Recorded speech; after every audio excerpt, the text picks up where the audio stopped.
अधिक मासामधील आता शेवटचा गुरुवार आहे बघा. या संपूर्ण अधिक मासामध्ये ज्या व्यक्तींना कोणत्याच सेवा करणं शक्य झालेलं नाही, अशा स्वामी भक्तांनी किंवा अशा व्यक्तींनी शेवटच्या गुरुवारी भगवान विष्णूंच्या आणि माता लक्ष्मीसाठी आपल्याला सर्वात महत्त्वाची गोष्ट करायची आहे. या दिवशी आपल्याला आपल्या घरामध्ये आपली अडलेली नडलेली जी पण कामं आहेत बघा, जी कामं मार्गी लागत नाही किंवा त्याच्यामध्ये प्रॉब्लेम येत आहेत, आपल्या घरामध्ये आपण एखादी इच्छा आपली खूप दिवसांपासून अपूर्ण आहे किंवा आपलं स्वतःचं घर होण्यासाठी तुमची जी इच्छा आहे ती सुद्धा अपूर्ण आहे, तुमची जी मनोकामना आहे ती पूर्ण होण्यासाठी आपल्या घरामध्ये या शेवटच्या गुरुवारी आपल्या देवघरामध्ये आपल्याला प्रभावी असा उपाय करायचा आहे. तर हा उपाय कोणत्या सेवा करायच्या आहेत या संपूर्ण विषयी माहिती तुम्हाला आजच्या व्हिडिओमध्ये मिळेल. तर तुम्ही हा व्हिडिओ कुठेही स्किप न करता व्हिडिओ शेवटपर्यंत बघा. तुम्ही जर माझ्या चॅनलवर नवीन असाल तर चॅनल लाईक करा, शेअर करा आणि नक्की सबस्क्राईब करा. चला आता व्हिडिओला सुरुवात करूया. सर्व स्वामी सेवेकरांना श्री स्वामी समर्थ. तर तुमचं प्रियालयचे चॅनलमध्ये अगदी मनापासून स्वागत आहे. तुम्हाला सर्वांना माहिती आहे की 17 मे 2026 या दिवशीपासून अधिक मासाला सुरुवात झाली होती. अधिक मासाचा महिना हा संपूर्ण महिना आहे आणि 15 जून 2026 या दिवशी अधिक मासाची समाप्ती होणार आहे. काही व्यक्तींना बघा, काही प्रॉब्लेममुळं, काही अडचणींमुळं सेवा करणं शक्यच झालं नाही, पण त्यांची मनामधून खूप इच्छा होते की मला माझ्या हातून थोडी तरी सेवा व्हावी. अशा व्यक्तींनी शेवटच्या गुरुवारी आपल्या घरामध्ये अगदी साधी सोपी सेवा तुम्ही करू शकता. आणि ही जी सेवा तुम्हाला मी सांगणार आहे बघा, ही सेवा जर तुम्ही केली ना तर भगवान विष्णू आणि माता लक्ष्मीचा तुम्हाला एक कृपाशीर्वाद मिळणार आहे. कारण माता लक्ष्मीला आणि भगवान विष्णूला ह्या सेवा विशेष अशा प्रिय आहेत. तर तुम्हाला गुरुवारी शेवटच्या गुरुवारी काय करायचं आहे, पहिल्यांदा तुम्हाला मी सेवा सांगेन आणि त्यानंतर मी तुम्हाला उपाय सांगेन. तर गुरुवार हा आपल्या स्वामींचा सुद्धा आहे. तुम्हाला सर्वांना माहिती आहे की गुरुवार आपल्या स्वामींचा आहे.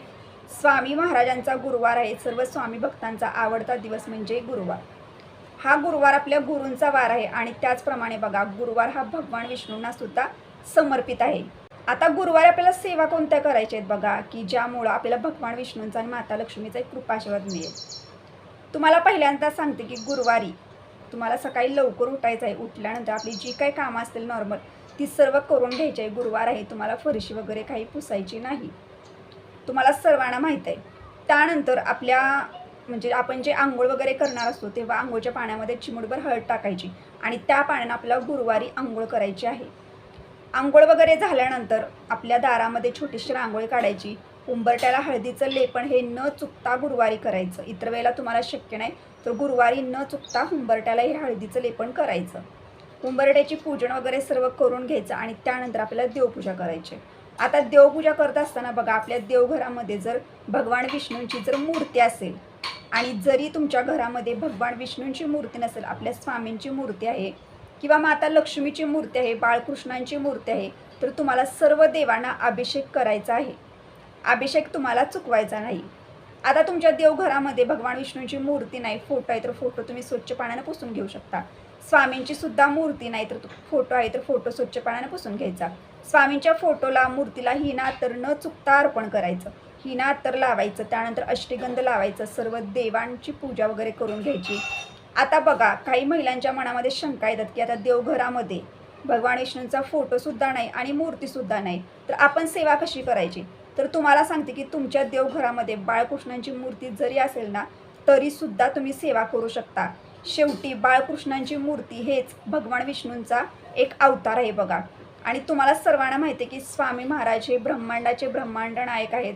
स्वामींचा जरी फोटो असेल देवघरामध्ये आणि तरी तुम्ही सेवा केल्या ना तरीसुद्धा भगवान विष्णूंचा तुम्हाला कृपाशीर्वाद मिळणार आहे. तर त्या दिवशी ना तुम्हाला अजून एक गोष्ट सांगण्यासाठी मी विसरले. गुरुवार आहे आणि त्या दिवशी तुम्हाला जर शक्य असेल ना तर पिवळ्या रंगाचं वस्त्र नक्कीच धारण करा. पिवळ्या रंगाचं जर तुम्ही वस्त्र गुरुवारी धारण केलं ना तर भगवान विष्णू प्रसन्न होतात, आपल्या स्वामींचा सुद्धा आशीर्वाद मिळतो. त्याशिवाय बघा, आपला गुरुग्रह असतो तो सुद्धा मजबूत होतो. यासाठी आपल्याला गुरुवारी पिवळ्या रंगाचं वस्त्र धारण करायचं आहे. आता देवपूजा वगैरे सर्व झाली, देवपूजा तुम्ही करून घेतली सर्व प्रकारे. या दिवशी ना तुम्हाला न चुकता देवपूजा झाल्यानंतर भगवान विष्णूंच्या आणि माता लक्ष्मीच्या आवडीच्या वस्तू त्यांना अर्पण करायच्यात बघा. तुम्ही जेवढं त्यांच्या आवडीच्या वस्तू त्यांना अर्पण करणार ना तेवढे ते तुमच्यावरती प्रसन्न होणार, त्यांचा एक आशीर्वाद राहणार आहे आणि त्यांच्या मनामध्ये एक प्रसन्नता निर्माण होणार आहे तुमच्याविषयी. तुम्हाला एक सांगते की तुम्ही ह्या वस्तू अर्पण केल्या नाहीत तर तुमच्यावरती ते प्रसन्न होणार नाहीत का, तर असं नाही, पण त्यांना आपण त्यांच्या आवडीच्या जर वस्तू ह्या दिवशी जर अर्पण केल्या ना, तर ते आपल्यावर ते कृपाशीर्वाद देतात आणि आपल्यासोबत ते कायम राहतात.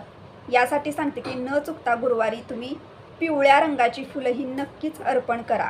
भगवान विष्णूंना अर्पण करा, आपल्या स्वामींना अर्पण करा, सर्व देवांना तुम्ही पिवळ्या रंगाची फुलं अर्पण करा. शिवाय माता लक्ष्मीला सुद्धा पिवळ्या रंगाची फुलं अर्पण करा.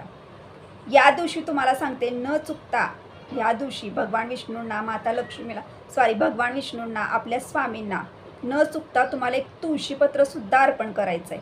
तुम्हाला सर्वांना माहिती आहे की तुळस ही माता लक्ष्मीचं स्वरूप आहे आणि तुम्ही देवघरामध्ये आपल्याला तुळस अर्पण करायचं, नैवेद्य दाखवताना सुद्धा तुळशीपत्राचा वापर करायचा आहे. या सर्व सेवा ह्या छोट्या मोठ्या सेवा आहेत बघा, पण ह्याचा प्रभाव खूप मोठा आहे. तुम्ही तुमच्या घरामध्ये करू शकता की जेणेकरून माता लक्ष्मीचा, भगवान विष्णूंचा एक तुम्हाला आशीर्वाद मिळेल. आता हे सर्व झाल्यानंतर बघा, ह्या दिवशी तुम्हाला नैवेद्यामध्ये काय अर्पण करायचं आहे. तुमच्या घरामध्ये जे गोड पदार्थ बनवले त्याचा नैवेद्य अर्पण केला तरी चालेल, पण ह्या दिवशी न चुकता पिवळ्या रंगाची म्हणजे पिवळ्या रंगाचा जो पदार्थ असतो बघा, आता पिवळ्या रंगाची बर्फी तुम्ही म्हणजे मिठाई अर्पण करू शकता नैवेद्यामध्ये, किंवा केळीसुद्धा तुम्ही अर्पण करू शकता. कारण पिवळ्या पिवळ्या ज्या वस्तू असतात, जो पदार्थ असतात बघा, तो अर्पण करणं खूप महत्त्वाचं आहे गुरुवारी. की यामुळं काय होतं, यामुळे एक भगवान विष्णू प्रसन्न होतात, आपल्या गुरूंचा सुद्धा आशीर्वाद मिळतो आणि ह्यासाठी आपल्याला हे सर्व घरामध्ये करायचं आहे. तर आता इथपर्यंत मी तुम्हाला सर्व सांगितलं. तर बघा, सेवा तुम्हाला चुकवायच्या नाहीत. अधिक मासातला शेवटचा गुरुवार आहे, आपल्याला सेवा करायच्याच आहेत. वेळात वेळ काढून तुम्हाला सेवा करायच्या आहेत. तर पहिली तुम्हाला सेवा सांगते बघा, भगवान विष्णूंसोबत आपल्याला माता लक्ष्मीची सुद्धा सेवा घरामध्ये करायची आहे. तर तुम्हाला काय करायचं, तर भगवान विष्णूंसाठी तुम्हाला विष्णू सहस्रनामाचं पठण हे करायचं आहे. एक वेळा तुम्ही विष्णू सहस्रनामाचं पठण करू शकता.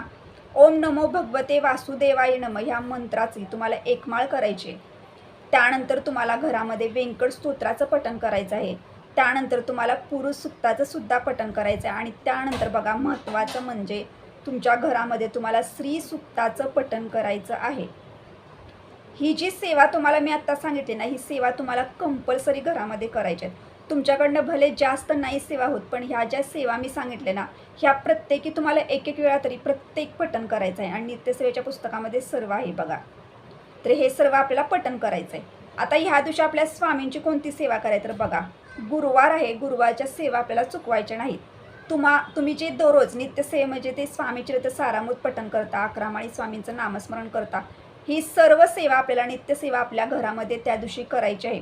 सेवा आपल्याला चुकवायची नाही. आता बघा, काही स्वामी भक्तांना मी म्हणजे आधीसुद्धा व्हिडिओ केलेला की एखाद्या गुरुवारी किंवा एखाद्या दिवस बघा आणि स्वामीचरित्र सारामृताचं एक पूर्ण पाठ घरामध्ये करा, आपल्या गुरूंचा कृपाशीर्वाद मिळवा. जर त्यांच्याकडनं ती सेवा जर झाली नसेल तर ह्या शेवटच्या गुरुवारी नक्कीच तुम्ही बघा, 1.5 ते 2 तास लागतात एका बैठकीमध्ये 1 ते 21 स्वामीचरित्र सारामृताचं एक पारायणसुद्धा तुम्ही घरामध्ये करू शकता. नक्की करा. हे जी पोथी पठण करताना इतकी प्रचंड शक्तिशाली आहे ना, की तुमच्या मनामधील किंवा तुमच्या आयुष्यातील ज्या पण अडचणी असतील ना, ती सुद्धा दूर होतात. यासाठी सांगते की एका बैठकीमध्ये एक पारायणसुद्धा तुम्ही तुमच्या घरामध्ये शेवटच्या गुरुवारी करू शकता, आपल्या स्वामींची सेवा करू शकता. तर आता हे सर्व सेवेचं मी तुम्हाला सांगितलं. तर ह्या दिवशी अजून आपल्याला महत्त्वाच्या गोष्टी कोणत्या करायच्या, तर ह्या दिवशी बघा, तुम्हाला सांगते की अधिक मासामध्ये ना, तुम्हाला सर्वांना माहिती आहे की जेवढा आपण सेवा पूजा करतो ना, तेवढंच दान धर्म करण्याला सुद्धा महत्त्व आहे बघा. तुम्हाला भले नाही पूर्ण अधिक मासामध्ये काही गोष्टी दान धर्म करणं शक्य झालं, तर गुरुवारी तुम्ही नक्कीच एखाद्या मंदिरामध्ये जावा बघा. त्या ठिकाणी जे गरजू गरीब व्यक्ती जे बाहेर बसलेले असतात, त्यांना यथाशक्ती तुमच्याकडे जे पदार्थ असतील ते पदार्थ तुम्ही त्यांना दान करा. कुणाला वस्त्रदान करा, एखाद्याला अन्नदान करा, किंवा तुमच्याकडे जी वस्तू आहे ती तुम्ही दान करा बघा. दान धर्म करणं हे खूप महत्त्वाचं आहे. या पूर्ण अधिक मासाचं फळ जर तुम्हाला प्राप्त करून घ्यायचं असेल, तुम्हाला नक्कीच बघा गुरुवारी तुमच्या यथाशक्तीप्रमाणे दान धर्म नक्कीच करायचं आहे. तुम्हाला जी वस्तू शक्य असेल ती तुम्ही दान करू शकता. हेच सेवा तुम्हाला चुकवायची नाही. त्याचप्रमाणे बघा, ह्या दिवशी मी तुम्हाला सांगितलं की शेवटचा गुरुवार आहे, तर तुम्ही कोणता उपाय घरामध्ये करू शकता बघा. आणि हा उपाय का करायचा आहे, तर हा उपाय तुम्ही सकाळीपासून ते संध्याकाळपर्यंत करू शकता. तिन्हीसांच्या वेळेला जरी केला ना तरीसुद्धा चालेल, पण गुरुवारीच करायचा आहे. उपाय का करायचा ह्याविषयी पहिल्यांदा तुम्हाला सांगते बघा. काही वेळेला आपण खूप कष्ट करत असतो, पण कष्ट केलेला पैसासुद्धा आपल्या हातामध्ये टिकत नाही. किंवा काही वेळेला आपण एखादी काम सुरू करणार असतो तरीसुद्धा त्याच्यामध्ये अडथळे निर्माण होत असतात. सतत कोणत्या ना कोणत्या गोष्टींमध्ये अडथळे येतच राहतात. आपण दिवस रात्र कष्ट करून सुद्धा आपल्या कष्टाप्रमाणे आपल्याला म्हणावं तसं उत्पन्नसुद्धा मिळत नाही. आपल्या घरामध्ये पैसा टिकत नाही किंवा तुमची एखादी इच्छा आहे ती खूप वर्षापासून अपूर्ण आहे, तुम्ही त्या इच्छेसाठी खूप प्रयत्न करता पण ती पूर्ण होत नाही. काहींना मनासारखी नोकरी हवी असते, काहींना स्वतःचं घर हवं असतं किंवा काहींना स्वतःचा बिझनेस सुरू करायचा असतो, पण ह्या इच्छा आपल्या अपूर्ण असतात. या अधिक मासामध्ये बघा, हा अधिक मासाचा जो महिना आहे ना, तो खूप महत्त्वाचा महिना आहे आणि ह्या महिन्यामध्ये ज्या सेवा केल्या जातात, जे उपाय केले जातात ते अतिशय प्रभावशाली ठरतात. आणि तुम्हाला सर्वांना माहिती आहे की अधिक मासाचा महिना हा 3 वर्षानंतर येतो आणि त्यातलाच हा शेवटचा गुरुवार. तर न चुकता घरामध्ये उपाय करा. उपाय ह्यासाठी करायचा, आता मगाशी तुम्हाला ज्या गोष्टी सांगितल्या त्या कारणांसाठी तुम्हाला उपाय घरामध्ये करायचा आहे. उपाय कोणतीही व्यक्ती करू शकते, मुलगा करू शकतो, मुलगी करू शकतो, एखादी महिला करू शकते, एखादा दादा करू शकतो. आता उपाय करण्यासाठी आपल्याला पिवळ्या रंगाचं वस्त्र लागणार आहे आणि 2 छोटी छोटी हळकुंड लागणार आहेत जे आपल्या घरामध्ये असतात. तर काय करायचं, देवघराजवळ बसायचं, दिवा धूपारती सर्व लावून घ्यायचं, मुजरा करायचा, अगदी मनापासून प्रार्थना करायची, भगवान विष्णूंना प्रार्थना करायची, आपल्या स्वामींना प्रार्थना कर. पण एक गोष्ट तुम्हाला सांगते, मी ज्या ह्या व्हिडिओमार्फत तुम्हाला आधी ज्या सेवा सांगितल्यात ना, त्या सेवा तुम्हाला पहिल्यांदा करून घ्यायच्यात आणि त्यानंतरच तुम्हाला हा उपाय घरामध्ये करायचा. असं नाही की पहिल्यांदा उपाय करायचा नंतर तुम्ही सेवा करणार, नुसतंच तुम्ही उपाय करणार आणि सेवा करणार नाही. सेवा खूप महत्त्वाची आहे, सेवा ह्या तुमच्याकडनं व्हायला पाहिजेत. तुम्हाला सेवा करायच्यात आणि त्यानंतर उपाय घरामध्ये करायचा आहे. मुजरा वगैरे केल्यानंतर स्वामींना म्हणजे भगवान विष्णूंना स्वामींना प्रार्थना करायची की पूर्ण अधिक मासामध्ये मी मनापासून सेवा उपासना ह्या म्हणजे केलेल्या आहेत पूर्ण महिन्यामध्ये, किंवा मला नाही शक्य झालं पण मी आज ह्या सेवा सगळ्या केलेल्या आहेत, तर अशाशी माझी एक इच्छा आहे किंवा मनोकामना आहे किंवा तुमचं काही काम आहे आणि त्याच्यामध्ये प्रॉब्लेम निर्माण होत आहे, तर यासाठी मी माझ्या घरामध्ये हा उपाय करणार आहे बघा. आणि हा उपाय करत असताना तुम्हाला पहिल्यांदा काय करायचं, ते वस्त्र घ्यायचं, त्याच्यावरती हे 2 हळकुंड ठेवायचे आणि एक माळ पुन्हा तुम्हाला ओम नमो भगवते वासुदेवाय नमः ह्या मंत्राचं नामस्मरण करायचं. आपल्या स्वामींची एक माळ करायची, आपल्या कुलदेवीची एक माळ करायची आणि त्यानंतर आपल्याला हे पूर्ण हळकुंड जे आहे ते हातामध्ये घ्यायचं, नमस्कार करायचा, त्यानंतर पुन्हा मुजरा करायचा, नमस्कार करायचा आणि 5 मिनिटानं ते वस्त्रामध्ये जे 2 हळकुंड असतात ती घ्यायची, त्याला पूर्णपणे गाठ बांधायची, म्हणजे छोटीशी पोटली तयार करायची आणि हे आपण ना आपल्या एखाद्या तिजोरीमध्ये ठेवू शकता किंवा तुमचे जे महत्त्वाचे दागिने किंवा पैसे वगैरे असतात किंवा तुमच्या महत्त्वाच्या फाईल असतात किंवा महत्त्वाचे कागदपत्र असतात त्यामध्ये तुम्ही हे ठेवू शकता किंवा तुम्ही तुमच्या देवघरामध्ये सुद्धा हे ठेवू शकता किंवा तुमचं एखादं ऑफिस आहे किंवा तुमचं एखादं म्हणजे दुकान आहे किंवा तुमचं जे पण ठिकाण आहे की जिथं तुम्ही काम वगैरे करता, तुमचं स्वतःचं असं आहे हक्काचं, ते त्या ठिकाणी सुद्धा हे तुम्ही ठेवू शकता. अतिशय प्रभावी उपाय, फक्त मनामध्ये श्रद्धा ठेवा, मनामध्ये सकारात्मक विचार ठेवा आणि हा उपाय चुकवू नका, कारण गुरुवारी केलेल्या प्रत्येक उपायाचं फळ हे आपल्याला मिळतं. गुरुवारी तुम्ही ज्या पण सेवा करताना, मी प्रत्येक स्वामी भक्तांना सांगते, तुम्हाला इतर वेळेला शक्य होत नाही, पण गुरुवारी आपण ज्या पण सेवा करतो, जे पण उपाय करतो, जे पण स्वामींसाठी करतो, जे पण भगवान विष्णूंसाठी करतो, तेवढं आपल्याला एक प्रकारे फळ प्राप्त होत जातं. आणि ह्या संपूर्ण अधिक मासात जर तुम्हाला फळ प्राप्त करून घ्यायचं असेल तर शेवटच्या गुरुवारी ह्या सर्व सेवा तुमच्या घरामध्ये नक्की करा. तुम्हाला सुद्धा भगवान विष्णूंचा, माता लक्ष्मीचा कृपा आशीर्वाद मिळेल, आपल्या स्वामींचा सुद्धा एक आशीर्वाद मिळेल. ह्या दिवसांमध्ये आपण जास्त करून तुपाचे दिवे लावत असतो, म्हणजे तुपाचा दिवा हा माता लक्ष्मीला प्रसन्न करत असतो. तर ह्या दिवशी तुम्हाला संध्याकाळी तिन्हीसांच्या वेळा, भले तुम्हाला पूर्ण अधिक मासामध्ये नाही शक्य झाला पण तरीसुद्धा बघा संध्याकाळी तिन्हीसांच्या वेळेला आपल्या देवघरामध्ये छोटासा का विना पण तुपाचा दिवा नक्की अर्पण करा. आणि त्यानंतर आपल्या बाहेरच्या अंगणामध्ये जी तुळस असते बघा, तुळस ही विष्णुप्रिय आहे, माता लक्ष्मीचं स्वरूप आहे, तुळशीला विशिष्ट महत्त्व आहे हिंदू धर्मामध्ये. तर तुम्हाला तुळशीची पूजा करायची आणि तुळशीमध्ये सुद्धा एक छोटंसं तुपाचं निरंजन लावायचं आहे बघा.